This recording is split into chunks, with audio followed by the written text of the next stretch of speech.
It was a Monday like any other on the surface, yet beneath the ordinary hum of Tucson's desert evening, something extraordinary had happened. The 5 p.m. ransom deadline had come and gone 4 hours ago. No wallet address appeared. No proof of life photo arrived. No messages had been released to the public. Just silence. And in that silence, amidst the tension and uncertainty, one man's words pierced through, offering a perspective few could have anticipated. Tom Brokaw, 86 years old, the voice that had defined American network news for decades, who had anchored through wars, elections, crises, and the collective heartbreak of 9/11, finally spoke. Not on television, not in an op-ed, not for the public record. He spoke quietly, deliberately, to a small circle of 8 former colleagues and longtime friends in his New York home. No cameras, no microphones, no press, just chairs pulled into a circle, the scent of coffee and Brokaw, steady and precise, ready to share a story he had carried for decades. One of those 8 reached out at 7:14 p.m. Eastern and asked if I wanted to know what was said. I did, and what follows is not rumor, not speculation. It is what Tom Brokaw shared in that living room. A candid, deeply human insight into Savannah Guthrie, her mother Nancy, and the invisible forces that shaped the way Savannah moves through crisis. Tom began without preamble. I've known Savannah since she was the new kid on the 4th floor at 30 Rock, he said. She was 30, maybe 31. Hungry, polished, polite to a fault. But there was something else. Something I recognized immediately because I'd seen it before in others who grew up under a very particular kind of parent. He paused, letting the weight of his observations settle. She carried her mother around with her like a second heartbeat. Not sentimental. Not a call mom every Sunday kind of love. I mean control. Absolute control. Nancy Guthrie never gave it up, even when she wasn't physically present. Savannah carried it everywhere, a constant pulse she couldn't ignore. And that, he said, is the lens through which you must view every decision Savannah has ever made, every moment of poise and restraint you see on screen today. She didn't raise her children by being soft, Brokaw continued. She raised them by being unbreakable, by teaching them that the world punishes weakness and that only discipline, only resilience is rewarded. Savannah learned that lesson earlier and deeper than most children learn anything in their lives. Then, he shared a memory no one in the room had heard before. When Savannah was offered the co-anchor chair on the Today Show, the biggest promotion of her career, she didn't call her agent. She didn't call her husband. She called her mother. Mom, they want me to co-anchor the Today Show. And Nancy's reply? Fine, but don't let it go to your head. Don't let them see you sweat. You're there to work, not to be liked. Tom looked around the circle, eyes steady. Savannah told me that story with pride, not resentment. That is the economy they've lived in since she was a girl. Approval comes for performance, not for feeling. Love is proven through action, not need. And that economy, Brokaw explained, is what Savannah is operating under now, in the midst of one of the most harrowing moments of her life. Watch how she speaks to the camera. Watch every word, every pause, every gesture. Thank the public first. Acknowledge her mother. Reference the ransom reports. Only then make the plea. That is not instinct. That is choreography. New York taught her that. And right now, she is executing that choreography under unimaginable pressure. One of the attendees asked, cautiously, "Do you think Nancy would disapprove if Savannah fell apart on camera?" "I think she would be appalled," Brokaw said without hesitation. "Not because she doesn't love her daughter, she does, but because she spent decades teaching her the opposite. That moment when you let emotion take over, you lose. Nancy never lost. Not when her husband died. Not when life knocked her down. Not when raising 3 kids alone. And Savannah has absorbed that code completely. She cries privately very rarely. And when she does, she stops herself within seconds, wipes her eyes, smiles, moves on." He added almost painfully, "I've seen her cry exactly twice. Once for her father-in-law, once for her own daughters facing hardship. Both times, she contained herself immediately. That isn't strength, it's conditioning. And right now, that conditioning is the only thing keeping her upright. But it's also what could eventually break her. Brokaw then shifted to the recent videos Savannah released during the crisis. The February 7th plea. We will pay. Watch how she says it. Like she's reading terms of surrender in a treaty negotiation. No tremor, no pleading. Just clarity, resolve, dignity. That is how she sounds when reporting to command. Even when command is missing, even when it's in danger, she is still following orders. Another person asked quietly, can she keep this up? Another week? Another month? Tom shook his head. I don't know. She's already running on fumes. You can see it in her eyes. The light is dimming, but she won't let it go out. Not yet, because letting it go out means admitting she can't fix this. Admitting she can't fix, this means she has failed her mother.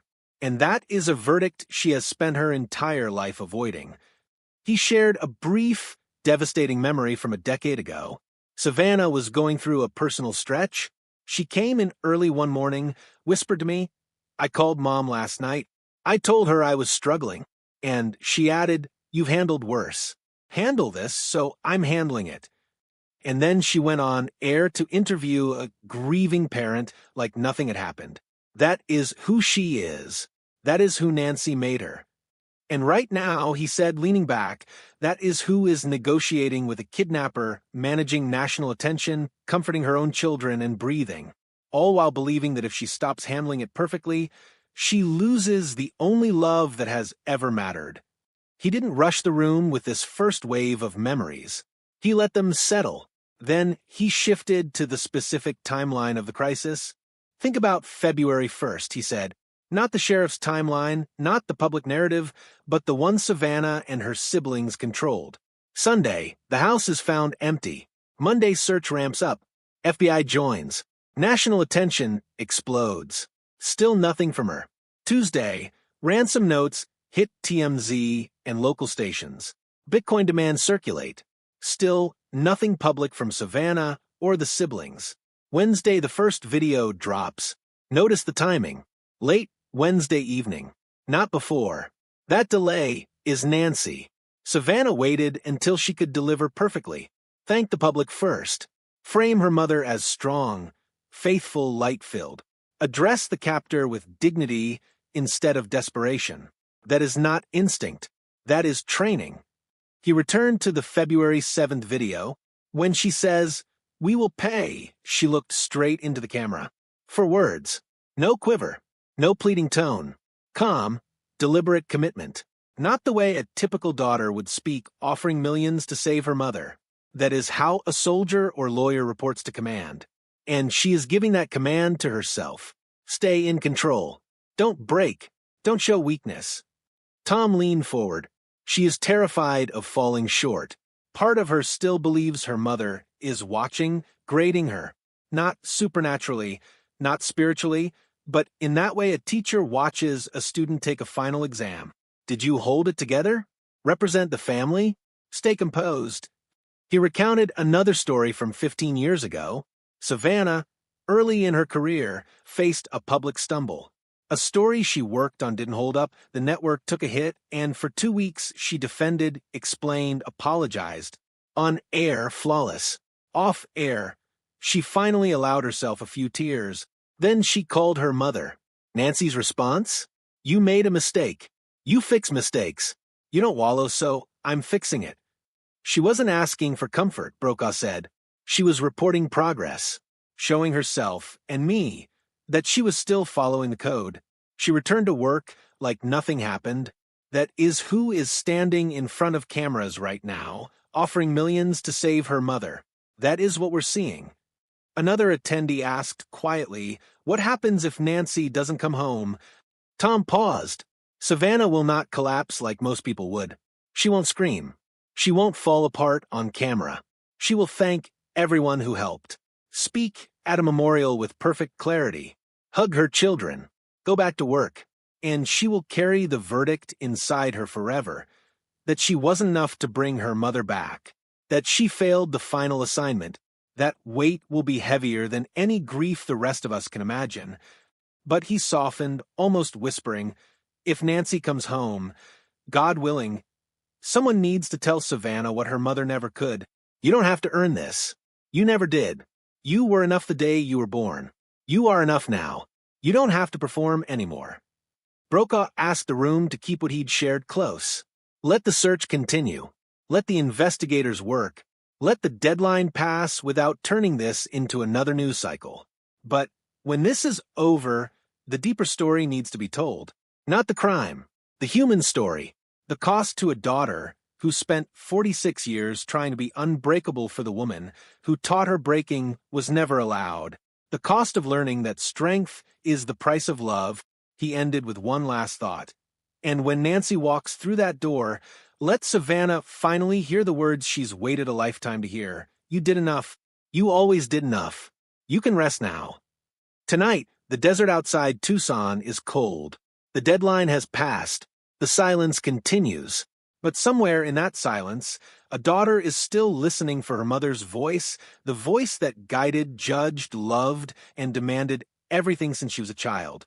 Tom Brokaw, 86 years old, finally spoke aloud what he had seen for decades. Savannah Guthrie is not just trying to bring her mother home. She is trying to preserve the only version of love she has ever known, the one that says strength is the price of belonging. And that lesson, ironclad and unbreakable, is both the anchor keeping her from drowning and the chain that may never let her fully breathe. If Nancy returns, let us all surround Savannah with the one thing she has spent her lifetime chasing: permission to lay down her armor, to stop performing, to be human, to simply be her mother's daughter, not her mother's masterpiece. Because at the end of the day, as Tom Brokaw finally reminded us, she has always been enough.